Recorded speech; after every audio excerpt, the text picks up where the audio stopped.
Paladins' newest champion, Io, has now just been fully revealed on the patch preview show for the Sun and Moon update.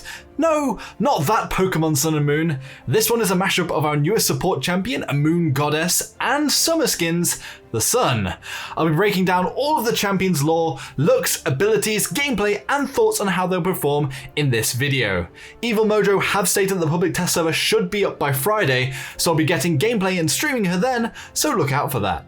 Also be sure to let me know all of your thoughts on Io, the new champion, coming in the comments section below. So touching on the lore, Io's lore is that she is the goddess of the moon, and an unknown corruption collides with the moon and it shatters. In some ways, Io is a duo champion as she has a spirit fox Luna. Yet determined to protect her people, Io has returned to the realm and come down to the planet to defend her believers from the magistrate. If you want to know more on Io's lore and the realm, check out the video that's in the cards now, as I did a deep analysis on frame by frame what was shown on her reveal. Looks wise, she's quite a small champion, though she looks slightly almost pagan in her moon motifs and old wooden cloth. She has almost an anime human vibe with the ears and tail, although those hair braids are something really unique and takes her to the next level in my opinion. There is some recolors, the gold Io, which is mainly black and gold. The Luna is made out of gold, which is pretty damn cool, and Io's hair has become dark brown. She actually looks rather awesome. Plus the feral Io, which has blonde hair and an orange body, looks almost Germanic. Then there is a season pass recolor, which is completely white, black, and light grey. Moving on to the character herself, and that is that she has 2,200 health, which can be augmented in a health card and some abilities. The main fire and weapon is the light bow. It has no damage fall off and fires a crescent arrow every 0.6 seconds. It visually has a fox at the center and has an invisible string that Io pulls back to fire the projectile. Plus when you reload, you channel the energy in the palm of your hand. The alternate fire is Moonlight. This is a heal which channels this healing moonlight beam into allies, healing them for 135 health every 0.15 seconds, with one ally targeted at a time. Moonlight regenerates when not in use, and it works a lot like Ceres, where you have to aim and lock on some initially, and then you'll be able to heal and be locked on, though you can jump from player to player with also not breaking the heal, which you can't really do with Ceres. When the bar hits the bottom, there is a slow threshold it has to pass before you can heal again too, and visually it will throw out little crescent moons at your allies, and the resource bar too is a little crescent moon. The first talent is Goddess Blessing, and this augments your moonlight to make it so that allies healed by moonlight gain 15% damage reduction. Flat out, they will have that damage reduction in place as long as the heal is being channeled upon them. So we come on to the first ability, which is Guardian Spirit. You summon Luna, your fox spirit, to fight alongside you. Luna will rush and stun enemies that have been hit by your light bow every 15 seconds, which you can see with an icon above the enemy's health bar. Plus there is also an icon in the HUD in the bottom left to show whether or not your stun is on cooldown or not. It also has a 18-second base cooldown when destroyed. However, you can reposition Luna every 8 seconds to basically plot her wherever you want. Luna has no time that she will just disappear. She'll stay up forever as long as she isn't destroyed. Plus, she is the first deployable that can capture the point. This is big, folks. She also has out of combat healing, very much like a normal player, though she is affected by Bulldozer. Visually, she'll spin and float around midair. And if you have a certain talent card, which we'll talk about in a second, she will emit a green energy, which has been shown off in the patch preview. The attacks also follow a chain pattern. It goes 180 damage, 180 damage, then 350 damage. These attacks will just fire at range, which does seem to be rather long and rather generous, although she'll charge and bite visually to get the stun. One of the coolest things is the visual when she goes out to get that stun. She almost twists like a drill, and it's almost a little bit cute how she charges at people. So yes, that lifelink talent. Now Luna heals allies around her for 300 health per second. This is lower than the Grok's base totem, though technically Luna could be up indefinitely, and also the area of effect is also smaller than the Grok's totem, although you can sort of see it here. There's a second talent card that sort of affects Luna, and that is Sacrifice. If Io falls below 200 health whilst Luna is active, Io will trade places with Luna, heal to sort of about half health, and then Luna dies in her stead and lets out this little horrible sound. This does have a 60-second internal cooldown, and there is a delay as you get teleported and you can sort of see where the energy traces, so you sort of have a chance to chase this one down. The second ability is Lunar Leap. This will jump Luna quickly backwards and will put you into the air whilst going backwards. It's almost like a combination of the Pit Bounce and the Charlene Withdraw, though these can be effective with cards. There is a card called Skywalker, which makes you have low gravity as long as you Lunar Leap and then you fire. Every time you fire, it keeps you in that low gravity. So as long as you have ammo, you can keep flying through the air with this low gravity, and you sort of keep the momentum of the Lunar Leap as you're going backwards.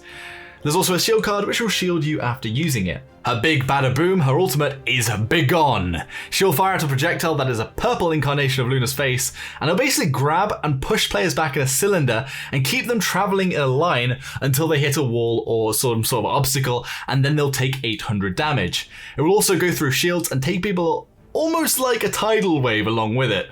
It also has a small charge up time, but you can turn and re-aim before you finish the fire animation, which makes it a lot easier than a point and click ults to get off. It's almost like the Lian ultimate.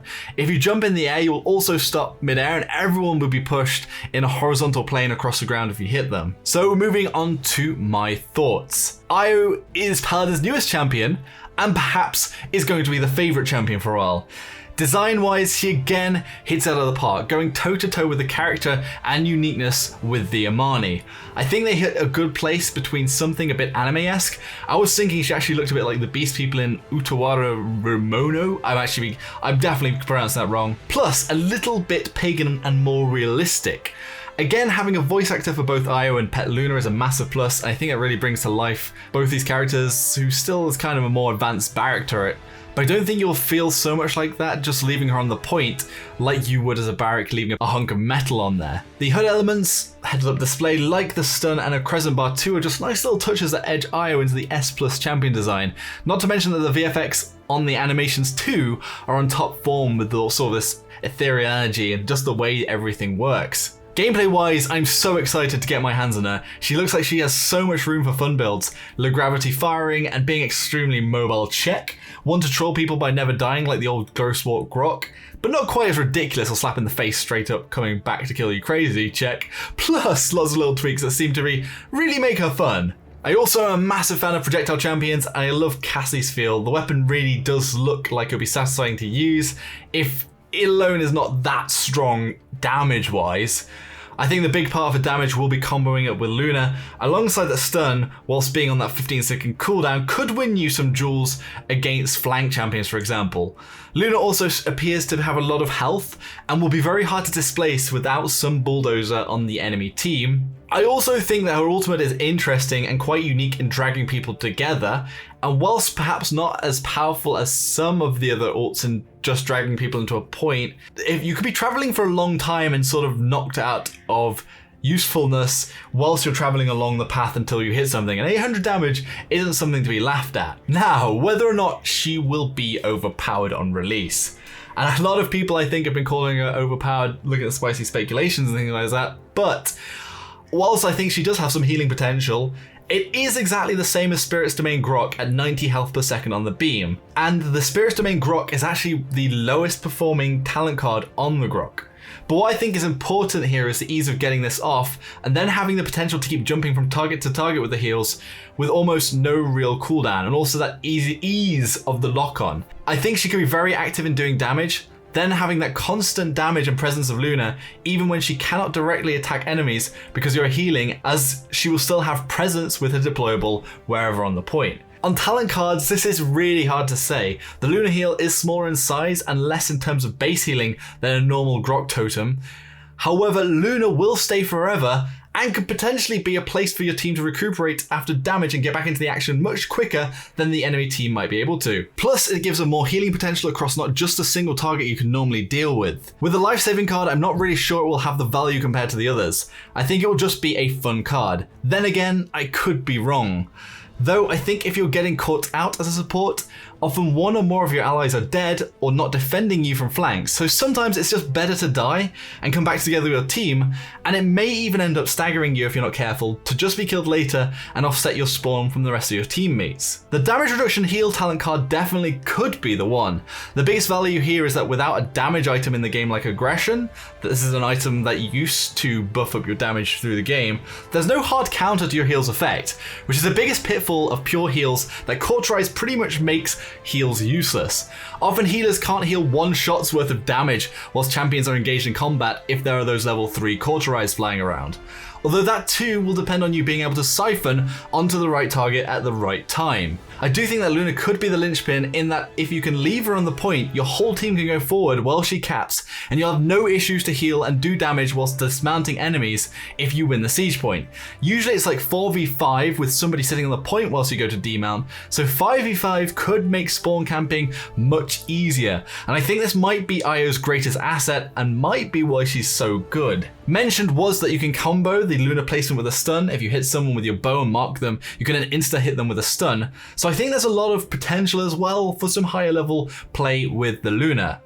Overall, I think it's hard to tell whether she'll be top tier or not. I don't think her heals are necessarily OP on paper, though her strength is utility. And as always, this could change when I get my hands on her, and I have different opinions too, and even as people discover new ways of playing her over patches and the new meta emerges, she may be significantly better than we all expected. Again, be sure to let me know all of your thoughts in the comments section below, and if you enjoyed that video, hit the like button, subscribe for more of my content, and I'll see you all next time. Thank you all very much for watching. Joshino.